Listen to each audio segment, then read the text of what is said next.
Not one, not two, but 3 commitments all in one day before we even go live. We're going to talk all about it here in just a second. Let's go.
Let's go! Squad? We put the lemon on our hands here. Welcome to the Toyota Lounge, driven by your Front Range Toyota stores. Toyota, the official vehicle of DNVR. Says I'm unlocked. Says I'm back. All right. What just happened, I have bro? no idea, dog. Scotty's on a list. Dang, bro. Scotty, they were trying to silence you. They're trying to take your voice. Yeah, I just got a notification from Twitter, y'all, that told me my account been locked or something. I don't know what's going on. It said that there's been some unusual activity, bro. You've been sending too many DMs? Not at all, dog. My account is tweaking on my phone still, though. You fighting too much on there or what? Roxy's going to respond eventually, bro. Y'all gotta chill. Today on the show, 247's list of the 25 most underrated transfers for 2025. See, you got a pretty notable one there. We got 3 commitments. We'll break them all down. Who's next? What positions are the biggest needs as we move forward? But yeah, man, 3 commits this morning. You get a commit, and you get a commit. You all get commits. How about that? Is this a record? 3 in a day before the show. I think that's a record. Considering since this was like off-season early time too for our starts usually, yes. I think this might be. I think it's a record. So what a day, man. A little bit of everything. Yeah. A little offense, a little defense, a little offensive line, a little secondary, a little running back. Yep. Kind of needed a day like today, I feel like. Yes. I mean, I said it yesterday, I think, on the show. Like, time for some things to start going right in the portal. Yeah. You just needed some momentum. Yep. For sure. Which one do you guys want to dig into first? We got Big Larry Johnson III. We got Dekalon, I'm assuming. Yep. Right? Dekalon Taylor. John Slaughter, defensive back as well. Where do we go? Let's start with the big fella. All right. Because I think that's arguably the most impactful addition that came today, and maybe could turn out to be the most impactful addition of this spring portal. And he's the highest rated one out of this group of 3 to commit. 100%. And when I say he could be the biggest or is the biggest, I mean that literally. Bro is 6'7", 350 pounds. This is a massive dude. Plays left tackle, can play right tackle. He played mostly, before he redshirted the 2023 season, he was playing mostly left tackle. The same for 2024, where he did the most of his playing time for Tennessee. Here this spring, though, he was playing majority right tackle, right? He was competing with Tennessee's 5-star offensive lineman, David Sanders, a true freshman, to start at right tackle for Tennessee this spring. So obviously, Larry Johnson III, again, 15 career games played, a former top-ranked JUCO recruit. Yep. So still 2 years of eligibility left. In my eyes, this is your starting right tackle for the Colorado Buffaloes here in 2025 with, Zy Crisler right next to him at right guard, Zarin McGill potentially at center, Xavier Hill at left guard, and Big C at left tackle. That is a very formidable potential starting 5 up front. Big boys, too. All at least 320 plus, with obviously Crisler being like 330, 340, and Larry Johnson III being 350 pounds, 6'7". This is a really big add. And again, a position of need, that offensive line looks really good right now. Yeah, it's to be seen how much talent we're going to get out of this offensive line. Obviously, we're just going to have to see it on the field before we know. But the size, when this offensive line walks off the bus, it's going to look like an SEC offensive line. Yeah. And when your entire focus of the offseason seemingly is to get better at running the football, going out and getting way bigger on the offensive line. I mean, we like Phillip Houston, but I think when he came in, he was listed at 250. Am I correct? Yeah. Yeah. That's 100 pounds more right here at right tackle, and I don't think Phil is actually that low. Right. But we're talking about just a big difference in the size of players, and again, who knows if maybe they want him to cut a few pounds or whatever. But you mentioned everyone on the offensive line should be 320 plus. Yeah. Can I run through it real quick? Yeah, Do it. Seat at 6'5", 330. Xavier Hill 6'4", 320. Jerry McGill 6'2", 320. Zy Crisler 6'7", 340. Larry Johnson 6'7", 350. That right side of your offensive line averages 6'7", 345. yeah. That's who we're running behind. Get ready. Get ready. Insane. And I mean, this dude, the one thing that he's definitely shown in the time that he's been out there is that he can run block. Yes. So saddle up and run this rock. Yep. Yeah. As Scotty mentioned, he was originally a JUCO player, so really, I guess 2023 would have been his first year now, considering the Diego Pavia ruling. So he's going to be entering as technically a redshirt sophomore, I guess, because he gets that year back from his freshman year in 22. He actually made an impression last year for Tennessee. He wasn't a full-time starter, but he was called on quite often. Played in 23 snaps at left tackle against UTEP. Saw the most action in his career against number 15 Oklahoma in September. Played 41 clean snaps there and ended up being Tennessee's highest-graded offensive lineman in that game. Wow. And this is a team who's been attacking the trenches. I mean, they've gotten a lot better up front For sure. over the last, 4 or 5 years under Coach Heupel. And he's played a lot more than that, too. So you're getting some experience. Obviously, he's going to be switching over, I guess, to right tackle from the left side. But as you said, man, you got Zy Crisler. Now you got Larry Johnson the third. I mean, first play of the season should be power read to the right side of the field. Something running behind them, two big 6'7", 340-plus pound demons. I mean, that's what it's got to be. And I think you had to add offensive line. And I think this spring portal, it looks like, at least to me, 9 guys have committed this spring portal. It looks to me like Xavier Hill and Larry Johnson III could potentially be the most impactful. And those 2 guys coming on the offensive line is exactly what this team and this offense needed. And they got experienced guys, too. These are not guys that we're kind of counting on, like, maybe they can play. No, they've proven that they can play. In the SEC, in Larry Johnson's case, first team all AAC in Xavier Hill's case. So the staff is cooking, man. I'm excited to see who's next. Hopefully, it's that boy Harrison Taggart, linebacker from BYU, but we'll see. There's 2 targets, I think, who could be next. I agree. We'll get to them. Taggart. Next, though, let's talk about Dekalon Taylor. Colorado finally got a running back. And if anything, I think this is kind of in the mold of Dylan Edwards, what you're going to get from him. He ran the ball really well at Incarnate Ward, but you look at, the 22 receptions last year, the 6 yards per carry, and then the punt return he had. I mean, I'd imagine Coach Brown said they wanted to add 2 running backs, so I'd expect another move to come. But RK, you were the one who really hit on this. I mean, with Marshall Faulk as the running backs coach, you need an outlet out of the backfield in the passing game, and it feels like that Dekalon Taylor could be that guy for them.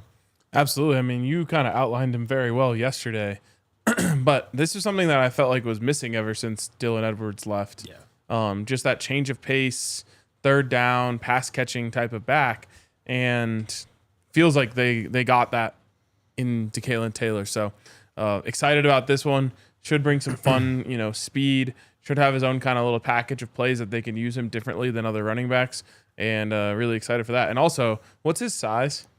He's listed at Incarnate Ward at 5'9", 166.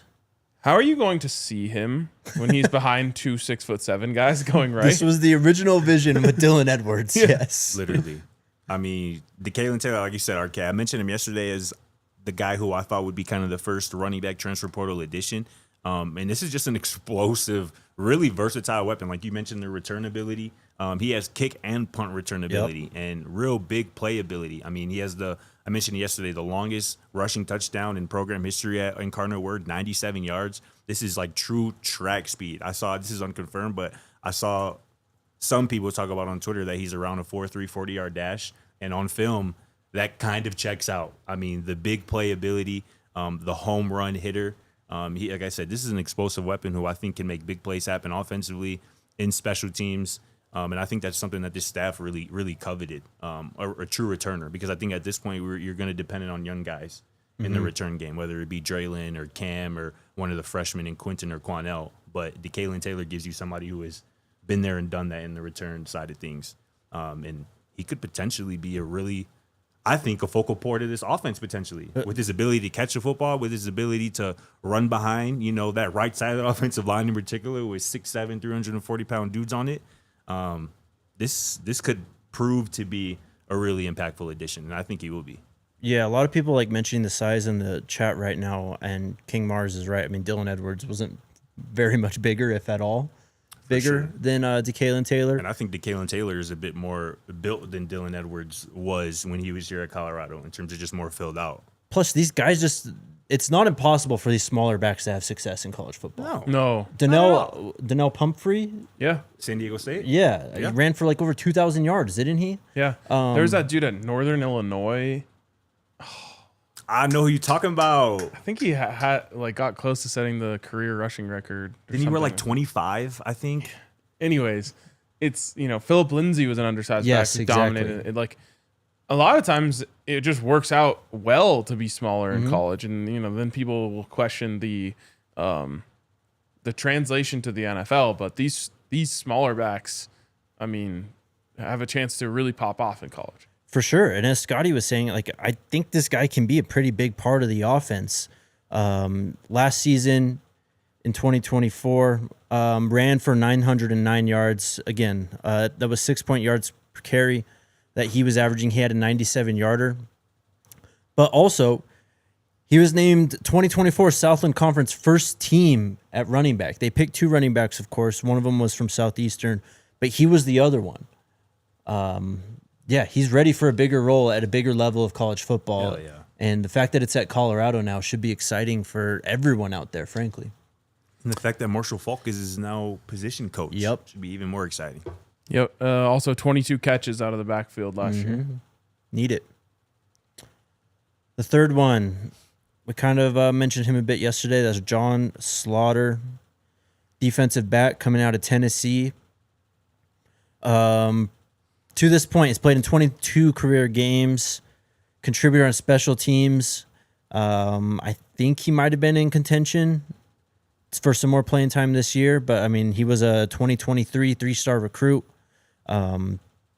Tennessee's kind of, I mean, they weren't discounting what he did on the field to this point in his little write-up. Yeah, I mean, this is a very unreliable source, but I was just reading the Twitter comments under the post, and Tennessee fans were upset that he was leaving. It's true. And there's Colorado fans being like, "Did we get one here?" And multiple Tennessee fans being like, "Yes, you did." So obviously there was some love for him there. Am I crazier? Were we talking about him as a corner yesterday? I don't think we know. I think he's just truly being listed as a DB. They listed him as safety on the graphic that I saw. So Tennessee, he's definitely more of a safety than corner. Okay. On Tennessee's roster, he's just DB though. Right. Okay. So he could probably play. I mean, I'd imagine all three. He's listed at 6'2", 195. To me, that sounds more like a safety just looking at him too. But yeah. I mean, who knows? I mean, we've seen a lot of different guys get a shot in the nickel under Robert Livingston the last few years. Even before Robert Livingston, I mean, they played Cam, Slusher, all these guys in the nickel with Charles Kelly. So, and this is something that they value in the secondary, is that versatility. Yeah, exactly. Of course, you have Travis, who's just the ultimate pillar of versatility, but that's what they built their secondary off of. I mean, guys like Carter have played all over to this point too. So, we'll see where he fits in at Colorado. Garrett Wolf, good pull, JT. That was the NIU running back. Let me see. I got to see what his size was because in my head it was. But yeah, I mean, Slaughter, egregious. he recently was on a visit to Purdue, and obviously chose Colorado. So Purdue kind of cooking low key. They are. They are. So obviously Slaughter had some interest from other programs and whatnot. He landed here at Colorado. And as you mentioned yesterday, we were talking about, he has a past playing primarily special teams at Tennessee. You need guys to play special teams. Yes, 100%. It has to be important. It has to be important. Like, you have to have good players on your special teams. You can't just be throwing anybody out there. So I think Slaughter is going to be a special teams mainstay from day one, with the potential to add some real depth to that safety room, right? Behind, obviously, probably Carter Stoudemire and Tawfiq Bayard, in addition to Terrence Love and our guy Ben Finiseth. Like, that safety room needed some additional depth and help, and Slaughter's going to provide that. Still 2 years of eligibility left. I really like his size. And again, Tennessee fans weren't exactly happy to see him go. So I'm excited to see how he can be developed under Coach Prime, under Coach Livingston, with this defense here moving forward. Garrett Wolf was 5'7", 177. Listen to these stats, though. He was nasty, bro. 3 seasons. 256 carries for 1,656 yards, 18 touchdowns. 242 carries for 1,580 yards, 16 touchdowns.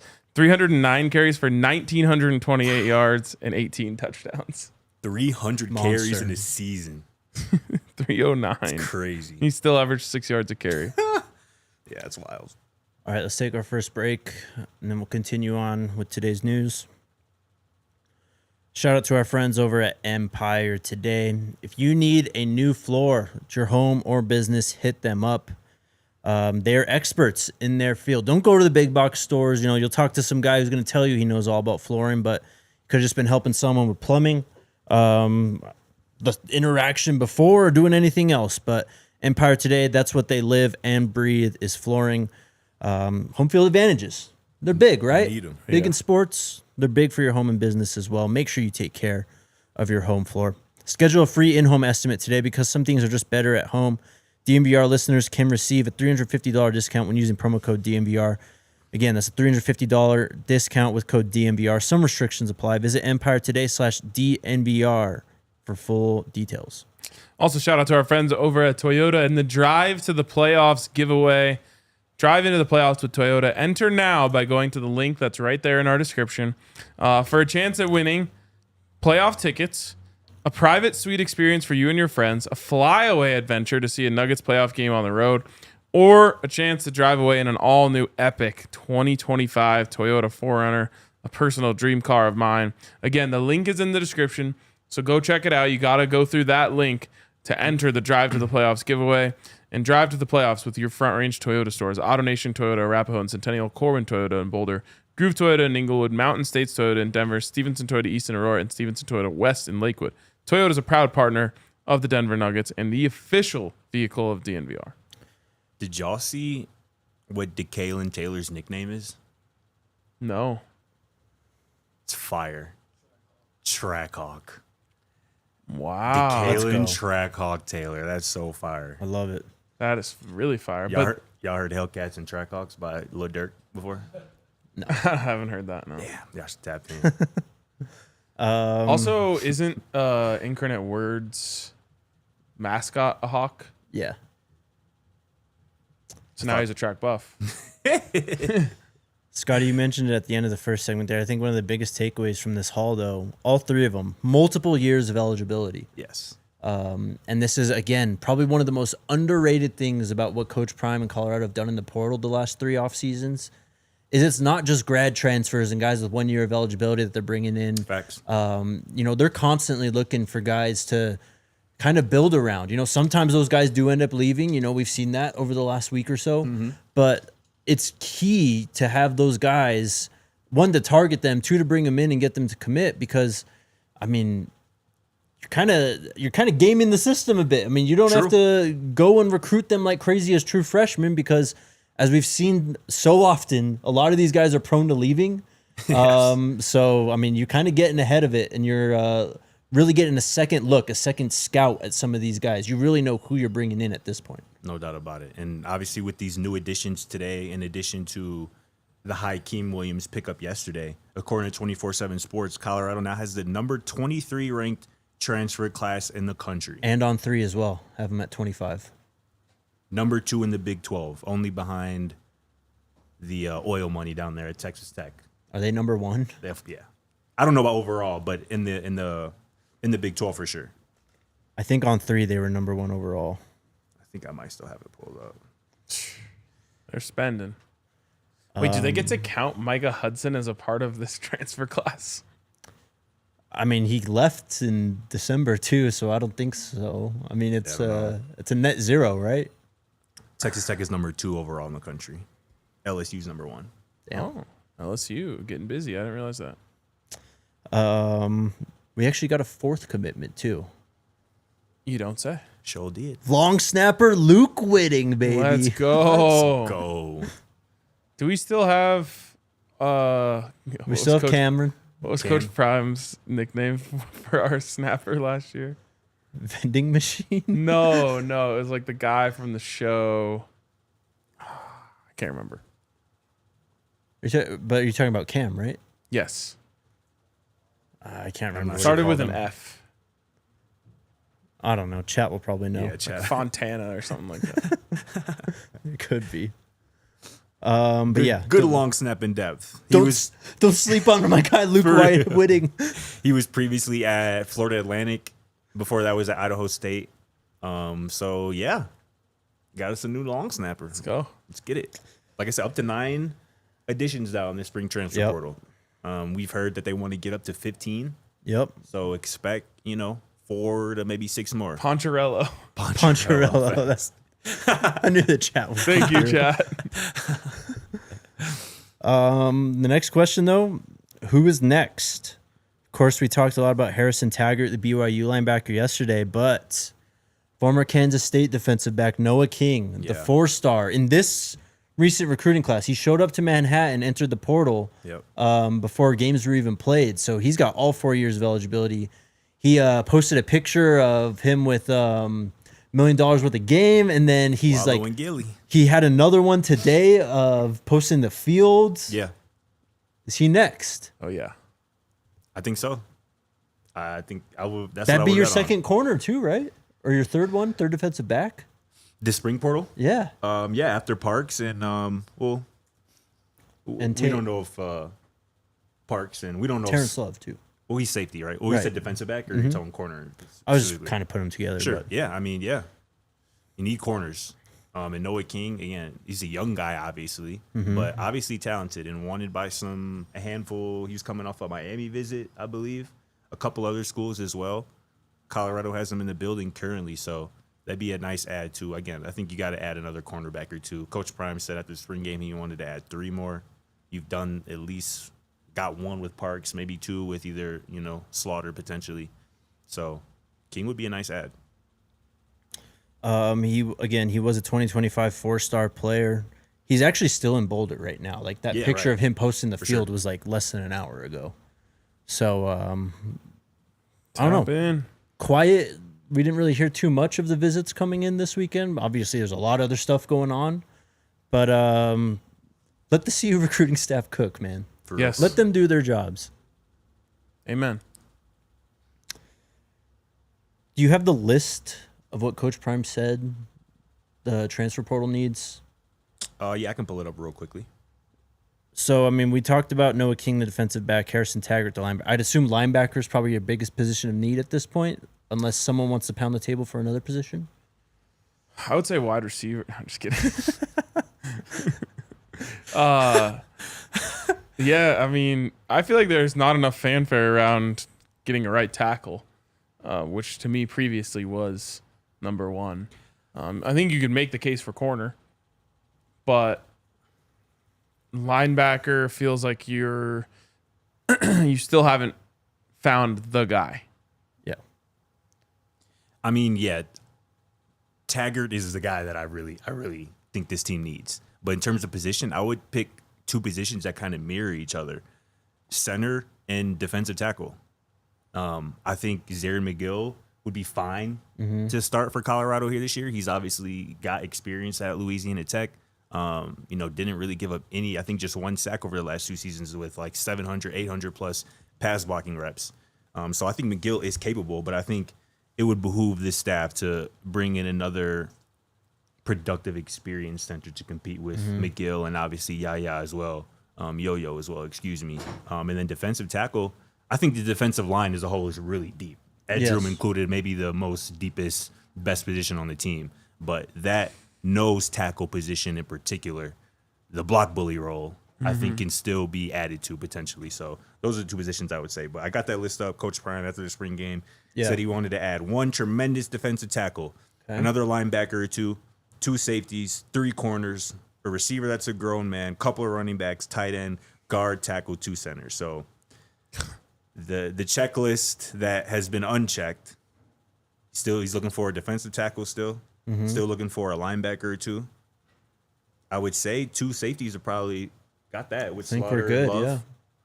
3 corners, you got 1. Probably expect 2 more. Maybe King could be the second one. Check the box on a receiver. Got one of the 2 running backs he's looking for. He said it tight end, but I don't think that's I truly don't think that's a big need. Don't sleep on Charlie Williams. That's what I'm saying. I don't think that's a big need personally. They added a tackle, and he said he wants a guard and maybe 2 centers. So, like I said, center defensive tackle would be my priority aside from Harrison Taggart. Well, then I'll take the linebacker running back slant then, if neither of you guys will, because I mean we saw what Nakai did last I year. said linebacker. Did you? Did. Yeah. Oh, okay.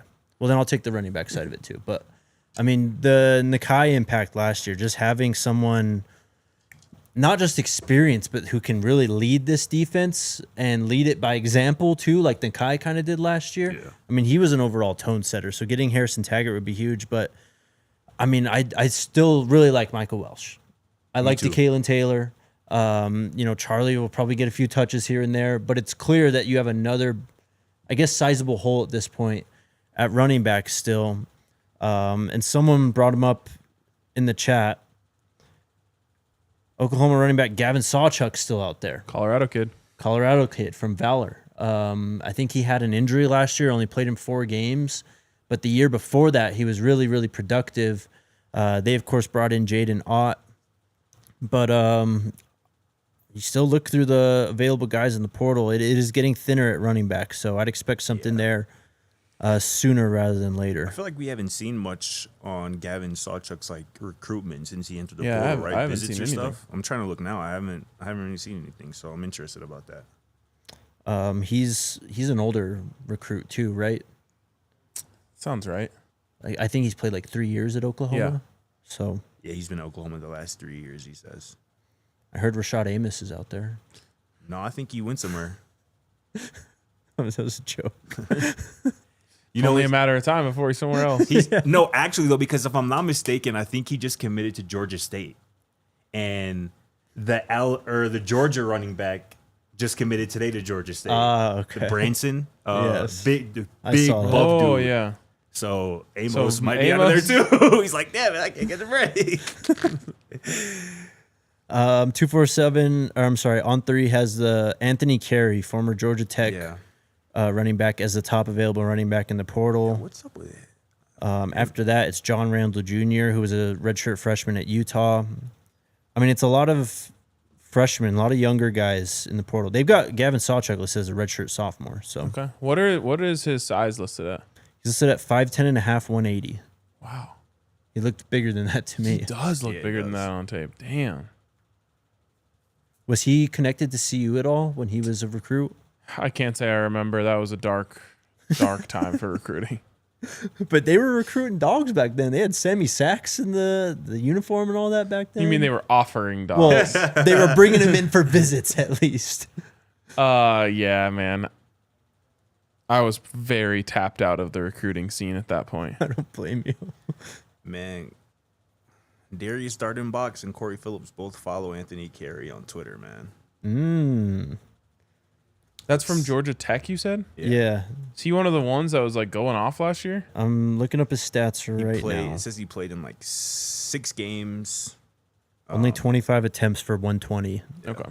But he's a younger player. He was a freshman this past year. So. Yeah. I just know that they were running all over some teams. He was a 2024 4-star recruit on the 247 Sports Composite. He was at worst a very highly ranked 3-star in the 2024 class. So isn't that's Micah's class, right? So technically he's a higher ranked player than Micah was coming out of high school. Wow. He's got a fire nickname too, What is it? Scooter. So we could have Scooter and Trackhawk. Need that in the backfield. Need Scooter and Trackhawk. I tried to give you that nickname the other day, and you hated it. No, you said Scooter. His name is Scooter with an A, not an ER. That's completely I had to different. work my way to that. Sure, nah, you got it. Yeah, I'm dead. all right, let's take our next break. Shout out to the squad over at Monarch Money, man. This is an important time of the year. Pretty much it's always an important time of the year to know where your money is going. Keeping track of your money and make sure it's really not going to waste. And that's exactly what Monarch Money helps you do, because finances can sometimes be messy and confusing. So Monarch Money acts like your personal CFO, giving you full visibility and control so you can stop earning and start growing. Don't just manage your money. Start building wealth with 50% off your first year for our listeners. Get control of your overall finances with Monarch Money. Use code DNVR at monarchmoney.com in your browser for half off your first year. That's 50% off your first year at monarchmoney.com with code DNVR. And also shout out to our friends at Lucy Nicotine. Baseball season's in full swing. It's golf season as well. Just got to be ready with your can of Lucy's in the stands or out on the course. They got tons of great flavors. You can get a variety pack. So Love that. I didn't know what word to use there. To try all their flavors. I prefer the apple ice and the mango. RK is a mint and espresso guy. So hit them up, though. Let's level up your nicotine routine with Lucy. Go to lucy.co/DNVR. Use promo code DNVR. Get 20% off your first order. Lucy also has a 30-day refund policy if you change your mind. Again, that's lucy.co. And use code DNVR to get 20% off. Lucy products are only for adults of legal age, and every order is age verified. Warning, this product contains nicotine. Nicotine is an addictive chemical. All right, really quick. Yeah, Have to address this. I think we're about to do the same thing. I would be surprised, but maybe. The Noah King photo from Yes. from Boulder shows that the pavement in the south end zone has been removed.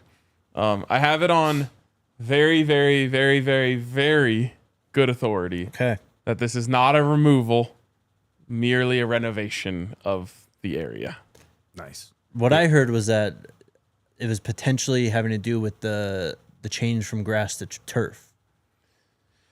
Yeah, I don't know if they're directly related or if it's just like, let's do all this at once type of thing. Right. But again, very good authority that it's not going away. People were worried about that. Oh, yeah. Because even when Taggart, he posted a video from the field a couple of days ago, too, on his visit. And it was, you can kind of see that construction piece in the photo. And people were like, what is going on? I know most people probably don't care about that, but there is a small... There are dozens of us. Dozens that care.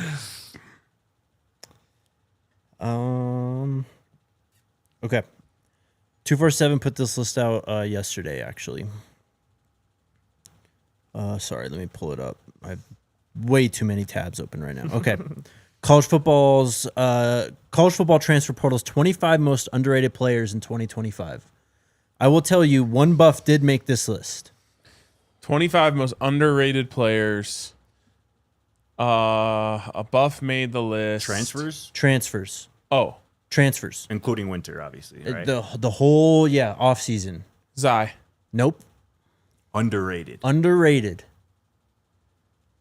Who put this out? Tavian Coleman? Not Tavian Wait, Coleman. This is 247 put out a list of the most underrated players. They're the ones who rate the play. I want to get this. It says... Sincere Brown? No. Through film study and network analysis, there are 25 transfers guaranteed to play and be difference makers at their respective schools. Not all were coveted prospects in the portal either, with a plethora of others. A few were identified early in the process by targeted schools, and the ones who went through spring practices appear to have made the right choice. Joseph? No. Caden Salter. See, I was going to say him, but how is that underrated? Yeah, wasn't he the number one quarterback in the portal at the Crazy. time? At a certain point, I mean, Nico entered the portal since Right, then. at the time, Yes, though, when he was picked up. That makes sense. But, I mean, I think it makes sense. There's a lot of talk about Julian. Yeah. A lot of talk about Shador. right now. I think Caden, in some regards, kind of slipped through the cracks, especially nationally. I'm not saying that we're underrating him. I think we're all very aware of what Caden Salter brings to the table. But I think nationally, not enough people have talked about the impact of Caden Salter and how this is one of, if not the worst rushing team over the last 2 years. And Caden Salter kind of single-handedly fixes that. And I think that he should, yes, but he has the potential to flip a lot of narratives this season right away about how Colorado plays football and how they approach their philosophy. What number was he on that out of 25? He's number 5. Wow. And what was the word they used? Guaranteed to start or something? That's what they said. Yeah. See, that's my only thing here is he still has to win the starting job. He does. And I'm still of full belief that there's going to be a lot of both quarterbacks, especially early in the season. Yeah.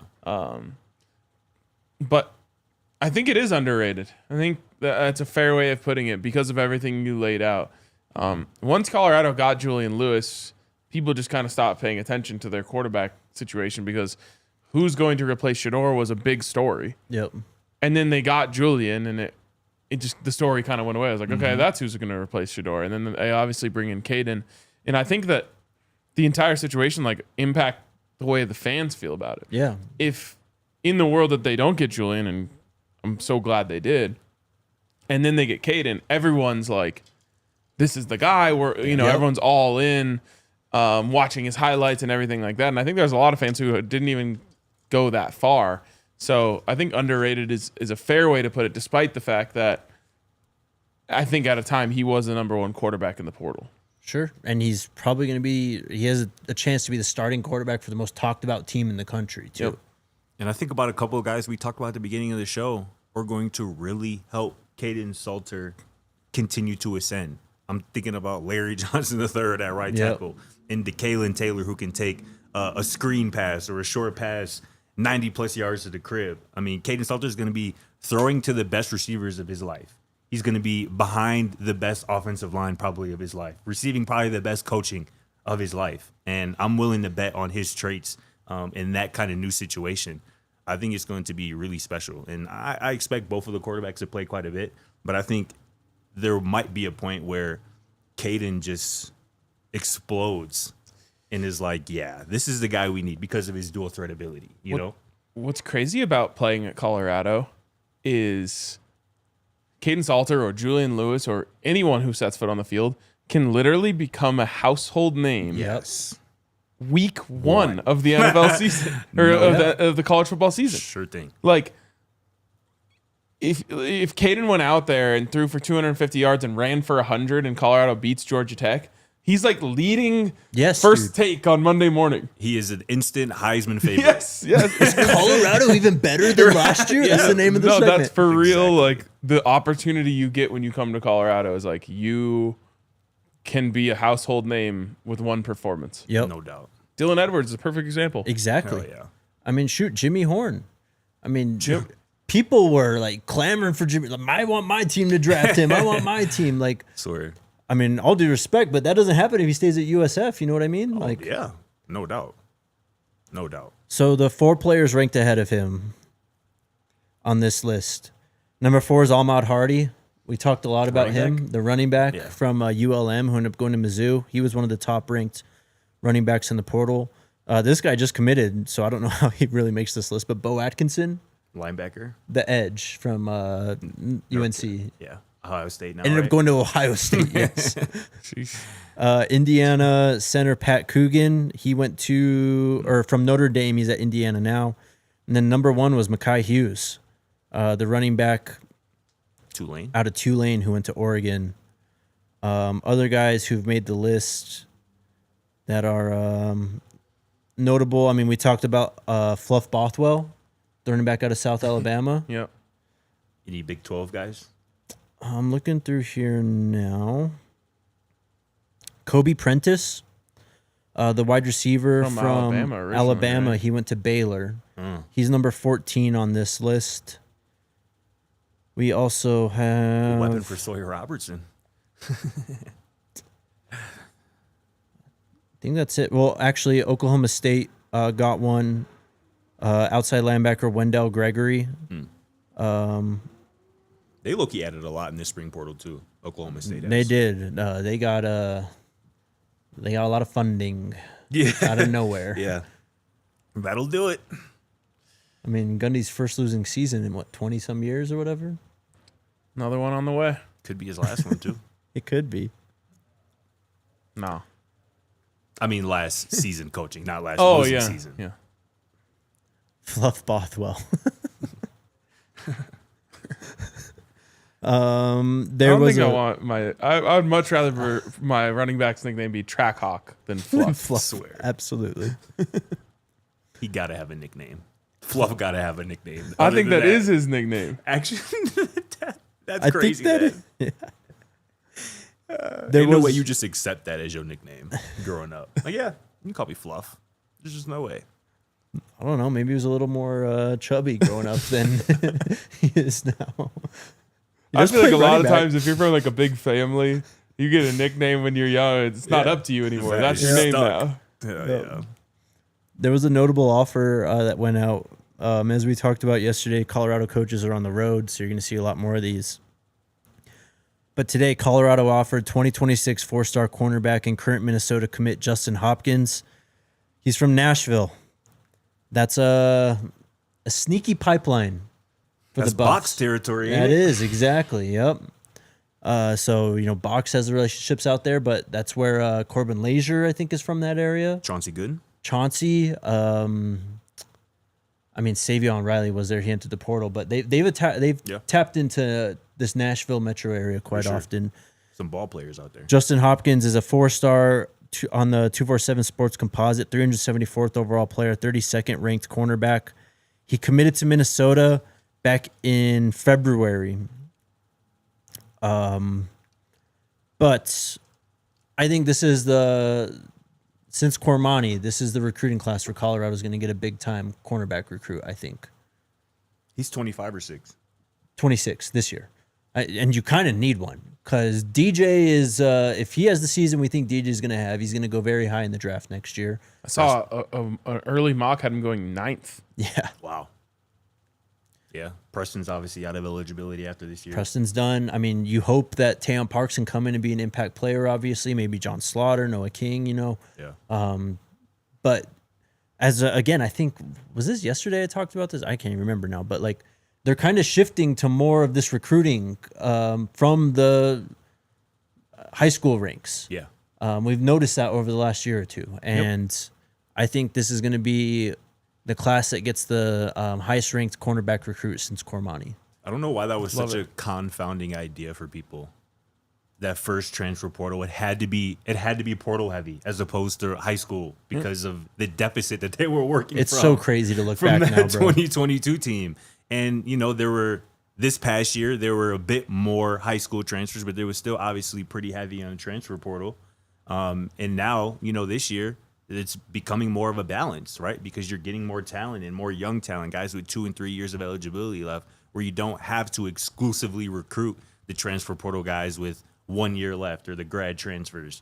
You can kind of have a good mix, and that's what we're seeing. This recruiting staff clearly has a plan, and people just need to sometimes just sit back and let them execute it. Also, as it relates to the mock draft, like, it's obviously not the gospel. Especially it Never has been. especially a year out. Yes. But it just shows you that, like, that's the type of buzz Yeah. Yes. around DJ McKinney, who could come back to school for a 4th year after this year if he wanted to. But obviously, if his draft stock is anywhere near that type of level, he Yeah. would not be. No doubt. Also, yes, everyone, please, the portal is closed. It is. So that closed. means that not every time someone gets added, that means whoever else is at their position is going to transfer out. There's nowhere for them to go. we're safe now. Yes. Yeah. If a name hasn't entered the portal at this point, Unless they're a grad. unless they're a grad, yes, Which- exactly. I don't even know how many of those are on the team. There's a handful. Yeah. There's some that could hurt for sure. Yeah, there are. But I don't think I'm seeing any big time guy graduate Neither. enter at this point. Yeah. That's about all I got for today. So Did you guys see that? So last year, what was the number for Ohio State? 25 to 30 million for I think the it was roster? 23 million. Talking about Texas. The Houston Chronicle is reporting that the Texas Longhorns are spending 35 to 40 million dollars on their roster this year. Yeah, and I mean, according to who I've talked to, Colorado has caught up significantly. Mm-hmm. But the problem is, like everything, it will continue to go. It was like quarterback contracts. Yep. I remember when like $20 million for a quarterback was a lot, and that was like a few years ago. Yeah. Now 50 is an acceptable number. Say it's Glokey on the low end now for like the top guys. Yeah, so like it's only going to keep going up. It's going to be a constant arms race of who can have more money, and we need regulation before this just turns into baseball. Yeah. Because to me, that's the biggest problem with Major League Baseball is everyone can spend an unlimited amount. A couple teams decide they're going to spend way more than everyone else. They get all the players and just run out all-star teams, and it takes a lot of the fun out of it.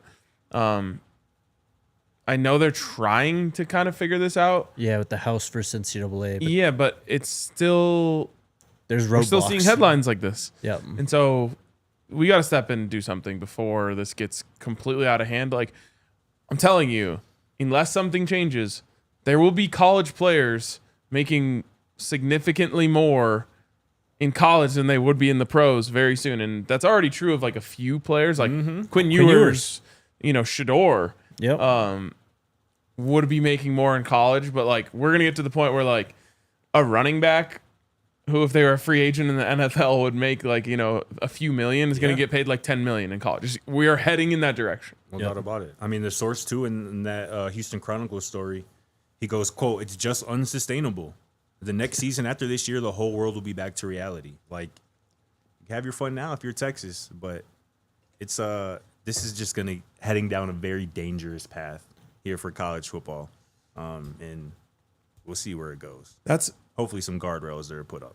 I mean it's almost $2 million a starter. Yeah, Yeah. exactly.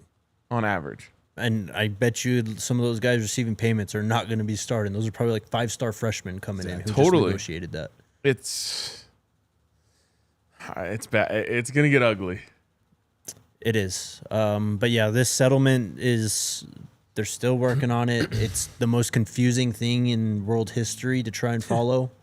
But there's a plan, I think. I mean, this revenue sharing thing is supposed to start here soon, but again, it's all contingent on the settlement, which we'll see. What I really I don't like a lot of things about this, but I just keep coming back to Bryce Underwood and how like the second that he has a bad game, people are going to feel entitled to go at him in a way that no one would ever normally feel comfortable going after an 18-year-old kid because of the money that he's making. And I just think that's an ugly, slippery slope. Yep. 100% agree, bro. People are not going to be happy when they realize that an 18-year-old kid is touching money that they'll never be able to fathom. People are already very uncomfortable with that, Yeah. and just wait until then one of them actually sucks. Exactly. Yep.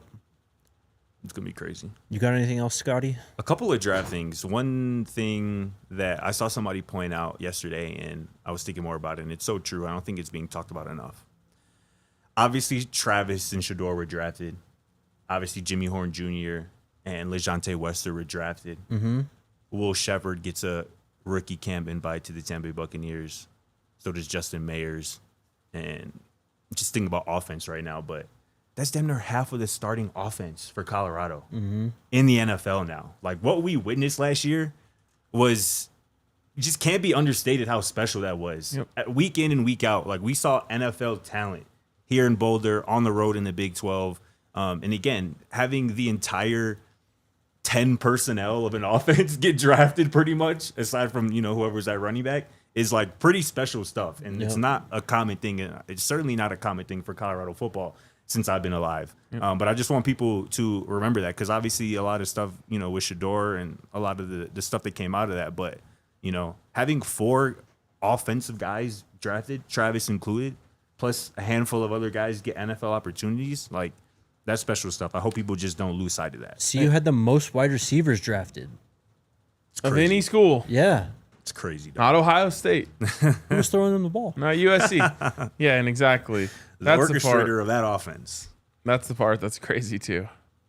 But pretty cool, and I mean a great feather in the cap of the staff to have 4 wide receivers get drafted. Well, and then you look at the Hakeem Williams commitment yesterday. You look at just the overall construction of this wide receiver group. Yeah.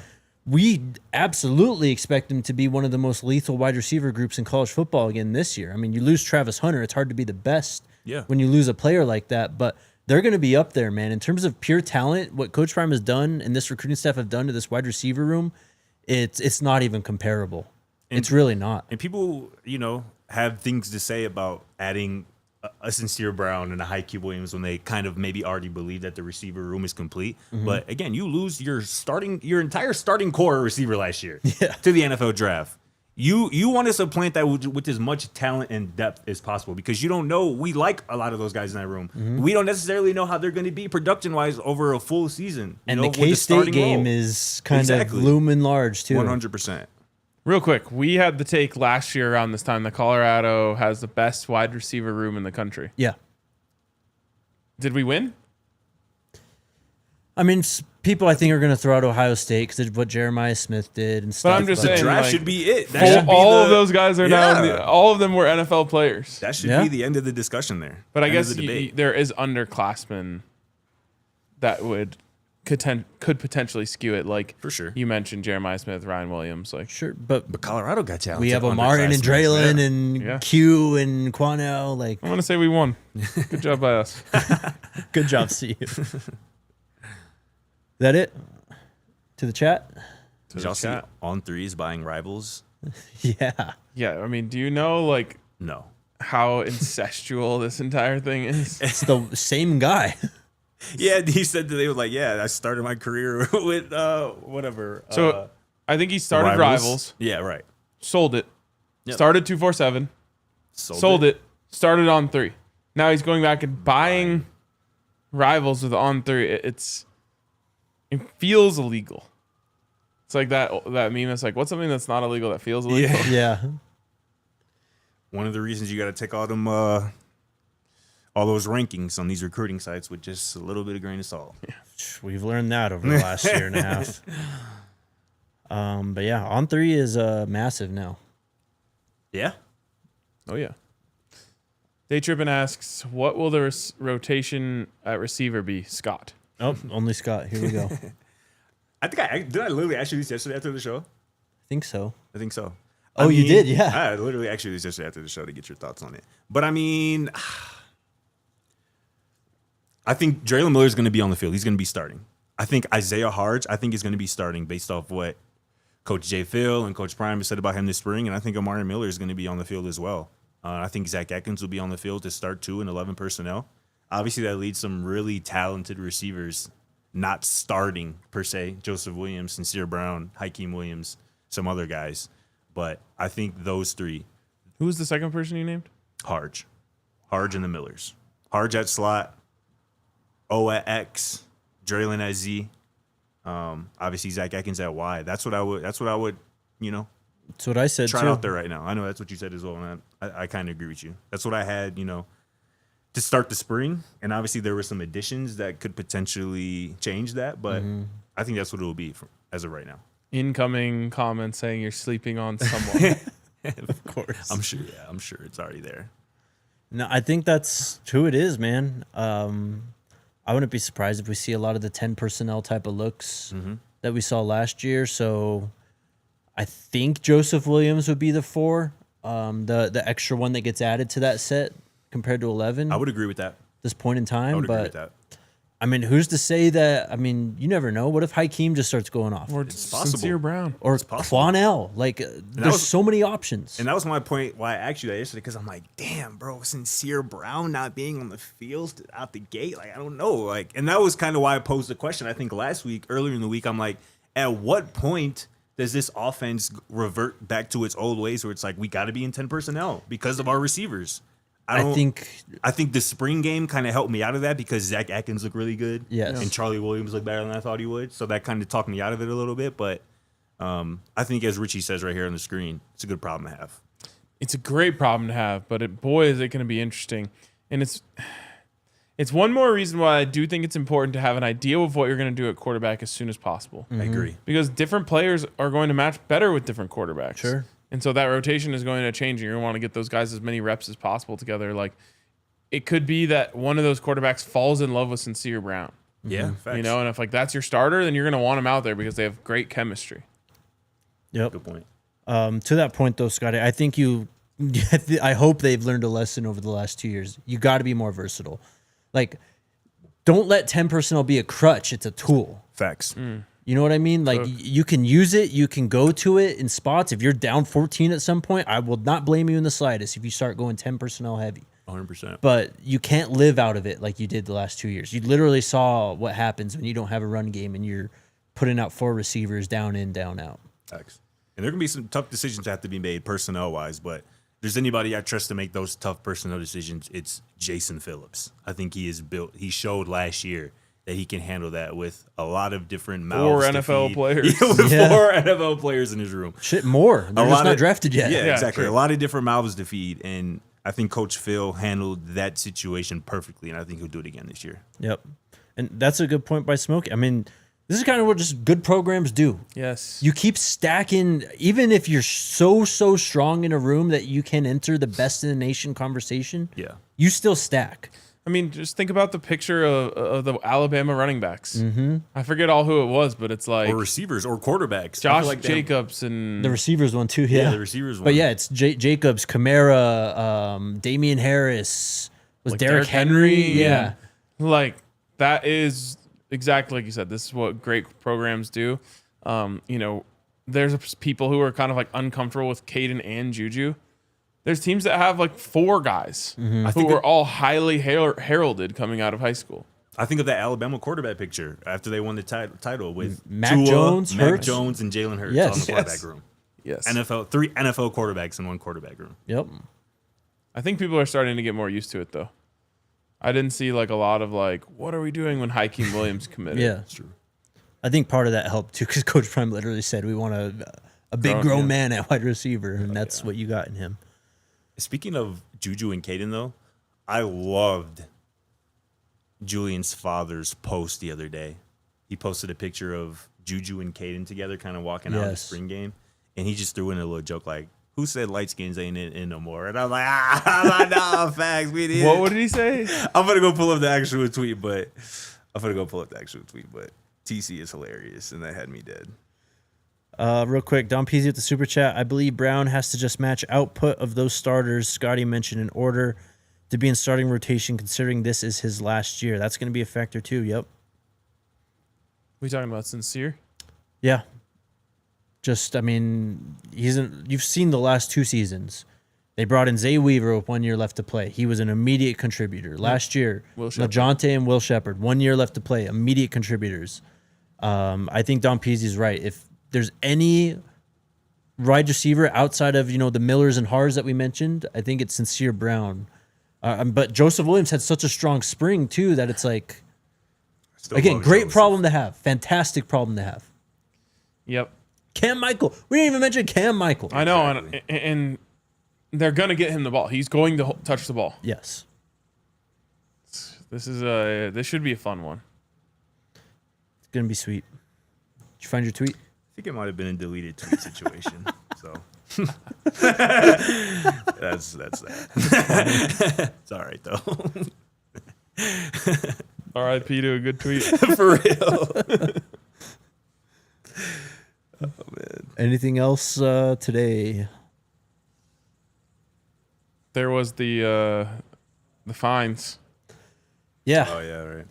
Crazy how to me it's wild how I think it was Schefter read the tweet, immediately comes out and says that the Falcons aren't gonna penalize him or punish him at all, and then it's like it just takes like a couple more prank. Like why do we need a whole onslaught of prank phone calls for some recourse to happen? I don't know, but it is crazy that it's now coming out of like we're up to maybe 5 or 6, maybe more NFL players closing up to double digits at this point, right? Which obviously completely discredits Adam Schefter's report, which essentially blamed Shador for not having an agent as to why this happened. But My number one takeaway from this is, can you imagine how pissed you would be if your kid did something that cost you $150,000? And by the way, your like, place of work. And your dad's DC and the NFL makes good money, but $150,000 is a dent for someone, even if you make good money. for a coordinator too. Yeah, that's what I mean. for sure. Yep. We talked about other day how Shador had the number 3 top selling jersey among rookies. Mm-hmm. He's number 1 now. Yep. It was only a matter of time. Number He 1 jumped among rookies. Shador. He jumped Or Travis. he jumped Travis. Yep. Whew. Yep. All right. There's a chance that we could be a part of that number. Could be. That'd be dope. All right. We'll be back tomorrow. See y'all then. Let's go Buffs. Go Buffs. We all silly like the mayor.